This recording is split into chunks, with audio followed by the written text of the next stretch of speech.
this is Liz from Liz's Music and Things here, coming at you with another video.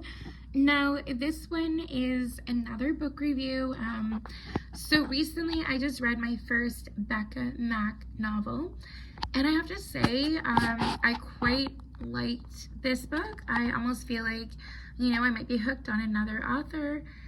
So now one thing I have to say is this is another great romance novel, and so unlike some of the books I've been reading recently, this is not a hockey romance. This is, a book a little bit about heartache and a little bit about, family, whether it be the family you're born into or the family that you choose. And also, too, it's a little bit about unexpected romance, sort of. And so this book is mainly about,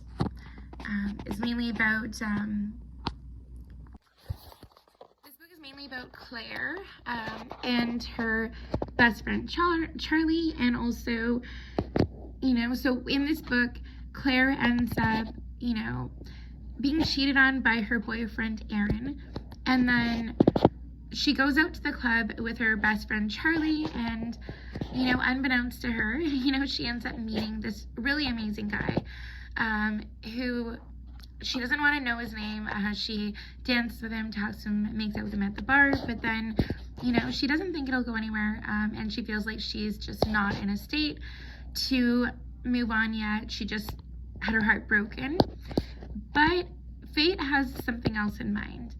So, as it turns out, the brewery that she works at, she ends up going to work the next day, and, the meeting that she has is actually with Avery, who's the guy that she met at the bar.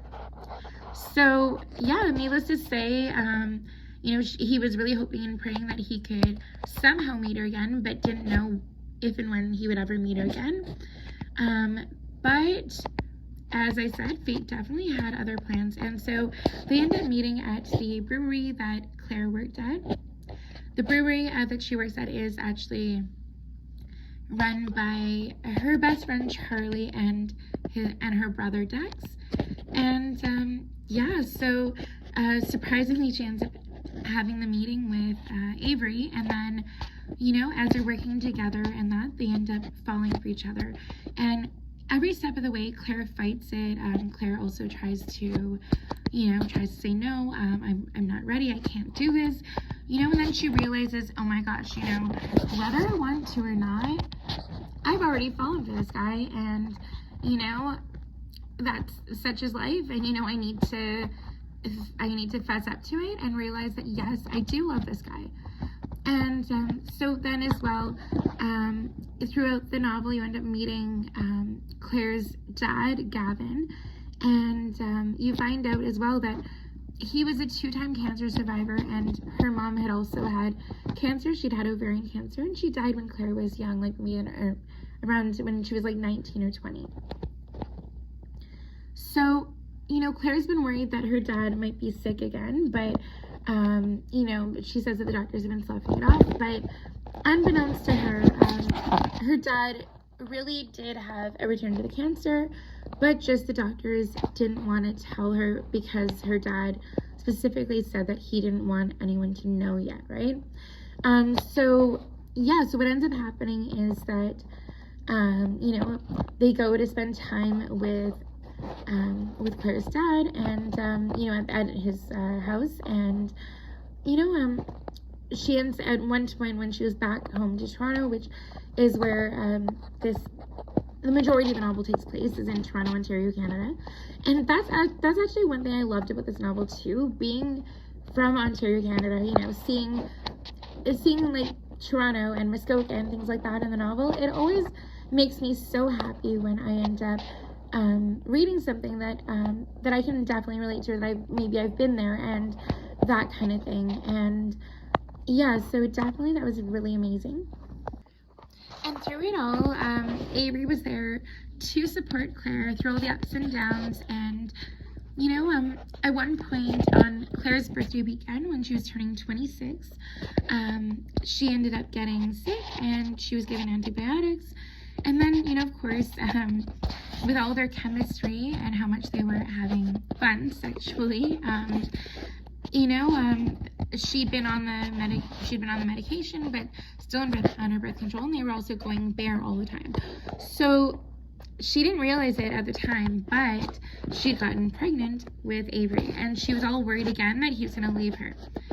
But of course, he says to her, "No, I'm in this with you for life. You're mine forever. I love you, and I'm not going anywhere." She was really afraid to tell Avery about the pregnancy, and also too, when she found out that her dad had gotten sick again, she felt like it was just the wrong time. She didn't know what to say or what to do. But needless to say, Avery knew deep down that she was hiding something from him, that she was afraid to tell him. And so she ended up eventually telling him, maybe like a few days after her dad had passed. And she was afraid to tell him because it was an accident. They didn't plan it. But he was very, very sincerely happy that she was pregnant, and he was very looking forward to being a dad with her and with their baby. So yeah, this does end up having a happy ending, and I definitely would say I would definitely go out there and read more of Becka Mack's novels. I might just be hooked on it now, and yeah, and let me know in the comments if you've ever read one of Becka Mack's novels, and if you haven't yet, but you've heard of her, let me know as well. Don't forget to like and subscribe, and also I meant to also give this novel a rating, so I'm going to give it a solid 4 out of 5. It's super cute. I love the relationship between all the characters, and I just love the feel between all of them. Anyways, thank you so much for watching, and as I said, don't forget to like and subscribe, and until next time, take care, guys. Bye!